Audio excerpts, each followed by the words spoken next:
So, on we go with another grain. We've just done the Irish one, so let's do a Scotch grain. Now, this particular one was very kindly donated as part of a little package from a gentleman called Charlie Cavai. I think it's Cavai, I'm guessing that. If it's not Charlie, I do apologise. I met Charlie through one of the Facebook groups that I'm part of. I think it was the Malt Maniacs and Friends. And he very kindly sent through a donation of some samples, and I have literally in the last half hour discovered that he is a fellow ex-employee of the whisky shop chain. He apparently worked in the 3 Edinburgh stores, so we may have crossed paths previously, maybe not. I only went up to the Edinburgh stores a couple of times for meetings mainly, more than anything else. But yes, he was very kind to donate a couple of samples, including this one. This one I'm very interested to try because I've been out of the whiskey loop for a few years, kind of because of my job more than anything else. I've just not had a chance to really kind of keep on top of things. But Haig Club was, even if you don't drink whiskey, you'll probably have heard of it and seen it because it's been advertised in cinemas and on TV, and Beckham's involved, so it gets everywhere, and it's in fancy magazines like Esquire and GQ and all this lot. So Haig Club is named after John Haig, who was a founder of the Cameron Bridge Distillery, which is here, in 1824. Now, interestingly, if you put Cameron Bridge Distillery into Google and you click on maps, it shows that map. If you just type Haig Club into Google, it comes up on the map as Haig Club Distillery. So somebody somewhere is doing a very good job of search engine optimization and is basically giving you the impression that Haig Club is its own distillery. It's not. Cameron Bridge Distillery was now at the time of writing in 2014, when Billy Abbott, who's a guy that works at the Whisky Exchange, who I'm also friends with on Facebook and seems like a very nice chap indeed, and much more normal than Ollie Chilton. He wrote a piece on Haig Club before it became Haig Club, because I think this was only launched in the back end of 2014. And he went on a trip to Cameron Bridge Distillery, and at the time when he wrote it, it was actually the largest distillery in terms of output in Europe, not just Scotland, Europe.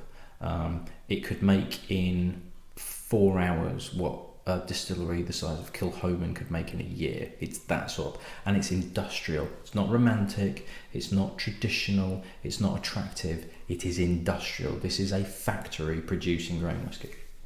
So Haig Club, on the other hand, is fancy, it's marketed. Apparently David Beckham and Simon Fuller. Now, I have no idea who Simon Fuller is. I keep seeing this guy's name bandied around all over the place. I don't know what he does. I don't know who he is. He's like a pop mogul or something. I keep confusing him with Simon Cowell. I don't know. Simon Fuller's involved. Whatever. Anyway, Beckham's involved. Whether he's actually involved in the output of the whiskey itself, I seriously doubt it. I think he's just basically given a load of cash and said, go and put this on, go and stand with these people at kilts and hold this blue bottle and look cool.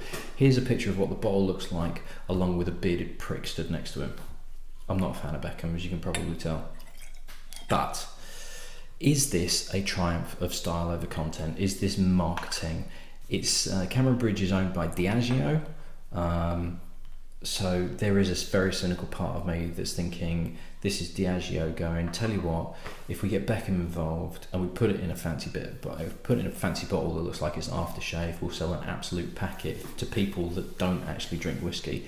It's interesting they made it a single grain, probably because you can make a lot of it single grain. And now the Cameron Bridge Distillery, the guy that it wasn't John Haig himself, but the stills that we used, the stills that were designed by somebody that worked for him, I think it was maybe his uncle, designed a still that was the first in Scotland to be a continual process. So it's essentially the mash is fed in the bottom, it distills at the top and it feeds out, so spirit comes off the top and the crap disappears out the rest, and you can just keep feeding it in rather than having to put it into a pot, distill, clean it out, empty it out, put another load in. This is a continual process. Apparently this version, the coffee still, Coffey, is the well-known version of this. This one preceded it, but this one was actually not as reliable, and a lot more dangerous and susceptible to exploding.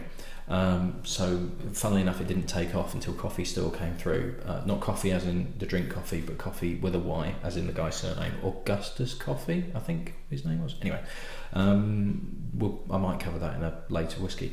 So you can make a lot of this, hence it being the biggest output distillery in Europe 2 years ago, maybe even now. You can make a lot of it, and it's cheap to make, relatively cheap to make.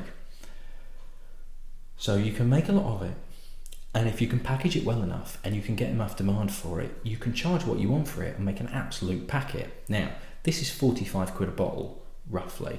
Certainly Master of Malt was selling Haig Club at 45 quid a bottle, and Teeling single grain, which I just had now, is 35 quid. So I'm very interested to see whether the 10 quid extra on this is in the whiskey or in the packaging and the marketing that goes with it, because I'm not convinced. As soon as I saw it, because it was Beckham involved with it and Beckham on the adverts, I was straight away, I was like, nah, not interested, sorry, it's not for me.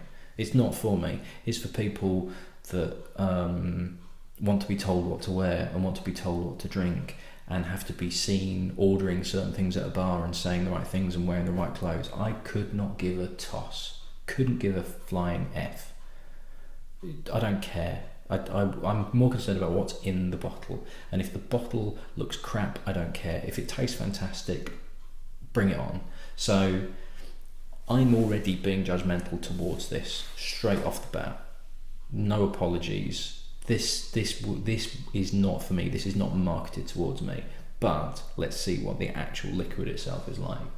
Now, it looks a little bit light and a little bit almost wishy-washy. There's kind of it fades towards the edge, almost as though it's been watered down. Now it is 40%, but it looks in the glass like it's already had some water added to it, on top of what's been put in to make it down to 40%. Not a lot on the nose. Slightly foisty, kind of slightly farmyardy. There's some Demerara sugar in there, but there's a weird kind of slightly vegetal note and slightly oily. But to be honest, there's not a great... I mean, I'm taking a big sniff and it's not really getting the back of my nose. The Teeling, on the other hand, really was kind of straight in there, but there's not a huge amount in there whatsoever. It's kind of like the inside of David Beckham's head. Quite pleased with that one.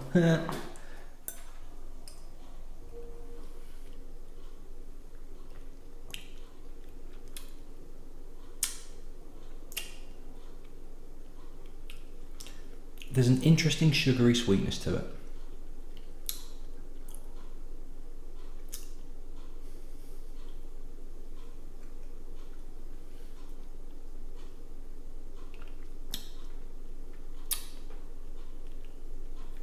Nothing else.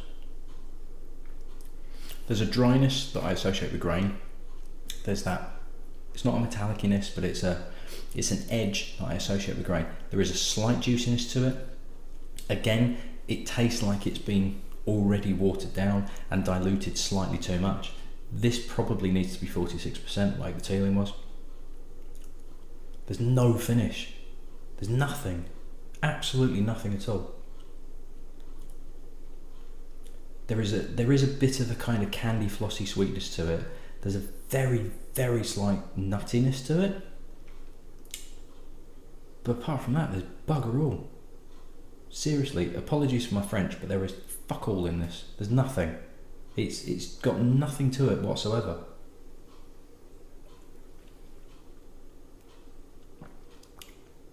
I wouldn't even say this is good in cocktails because it doesn't have enough oomph to cut through whatever you'd be mixing it with. It's just going to get lost. Well, Charlie, if you really like this, then I do apologise, but this is not doing it for me at all. There is nothing in it. It's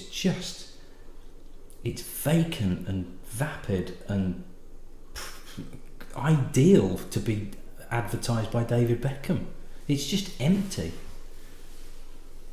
and it's going to sell an absolute bomb because it's in fancy packaging and Beckham's advertising it, and there is nothing in there that is going to offend anybody. So any non-whiskey drinker can come to this, go, ooh, I like the bottle, and Beckham drinks it, so it must be cool, and he's going to go,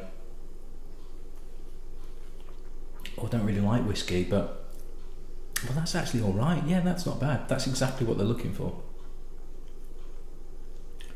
There's a bit of juiciness and a bit of fruitiness and a bit of sweetness. There's bits of flavour, but it's not balanced, it's not married, it's not complex, it's not deep, it's not rich, it's just bleh.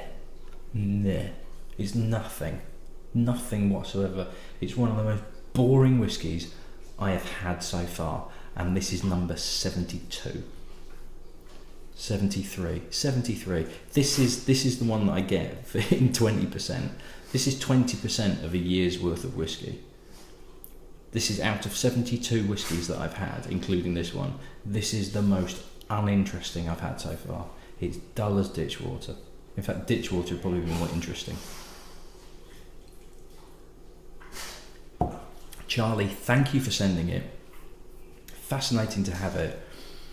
For 10 quid less, Teeling single grain, every single time, in a heartbeat. No way can you charge 45 quid for that.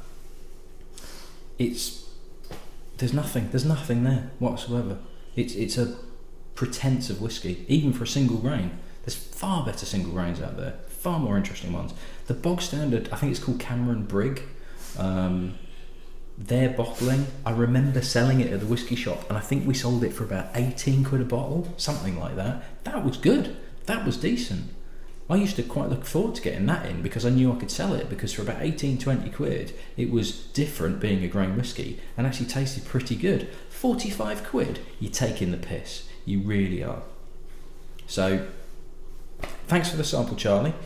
I hope I've not offended you by kind of being a bit honest about it, but it's very, very disappointing. But it's fascinating to try it, and please don't let anybody not send me some samples after that reaction, because it won't be like that every time. I'm going to be as honest as I can in every review that I do. If I don't like it, I'm going to say so. If I have issues with it, I'm going to say so. Conversely, if I like it, I'm absolutely going to wax lyrical about it. So yes, Haig Club is a very, very, just, it's not even disappointing because it's so bland. It's just a boring, dull whiskey. So if you're going to pick a single grain, or if you're going to pick a grain whiskey, go for the Teeling, definitely. Haig I would steer clear of, and I would buy 2, maybe even 3 bottles of Cameron Brigg for the same amount of money. So that's 20% down. Jesus, 20%.